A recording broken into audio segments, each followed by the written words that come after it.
I'm Chef John. I'm the executive chef here at Missouri State. Today we're going to make vegan nachos.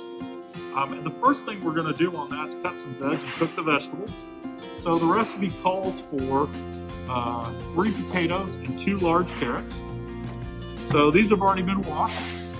So what we're going to do is cut them down. We're going to trim off the ends.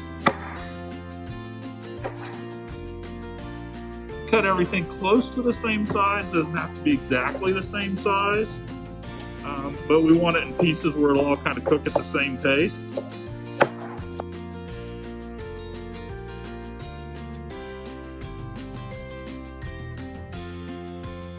Okay, we've got our veg all cut, so the next thing we're going to do is transfer the vegetable pot to cook with the water. I know the recipe says a half a cup of water.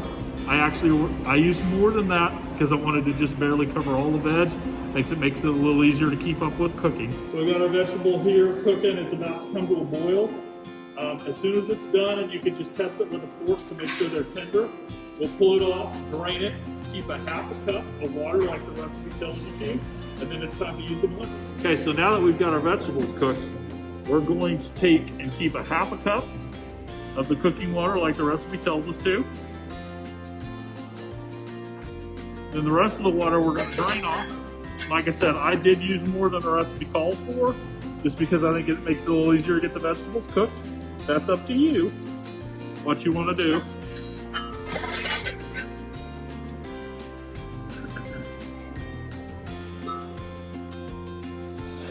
The recipe tells us we're going to add these to the blender, along with the water that we kept from cooking.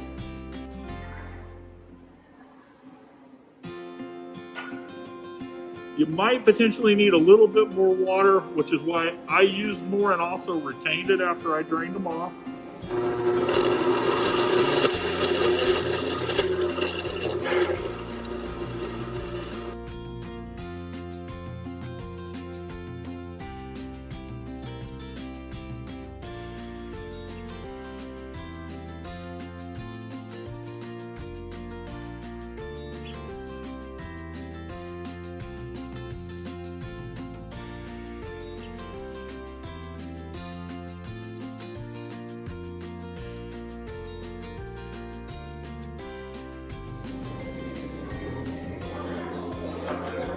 All right, we've gotten that all to the bottom now. So we're going to add all of our other ingredients like the recipe tells us to. We've got the mustard and the lemon juice in this cup, along with the vinegar. This cup is our spices: garlic, onion, salt, turmeric.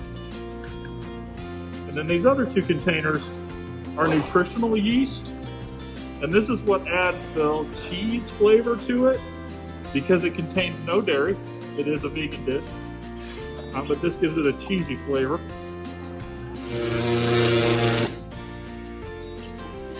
Okay, so we're gonna work this stuff that we added in there a little bit. This also got pretty heavy on us, so I am gonna add just a little bit more water to this one.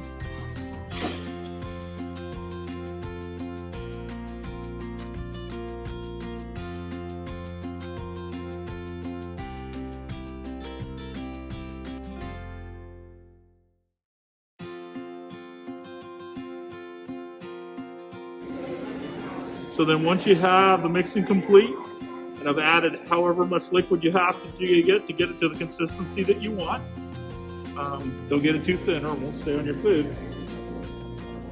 Then we're going to transfer this to a bowl. And the recipe says it should yield about 1 quart, which I would say is about accurate from what I've seen from the couple batches I've done, and this one looks to be about the same. So then you can make nachos, top that with your favorite ingredients, and keep it vegan. You can use beans. If you have vegan cheese, you can add some of that on the top, lettuce, tomato, whatever you want on your nachos, and you're ready to go. Enjoy.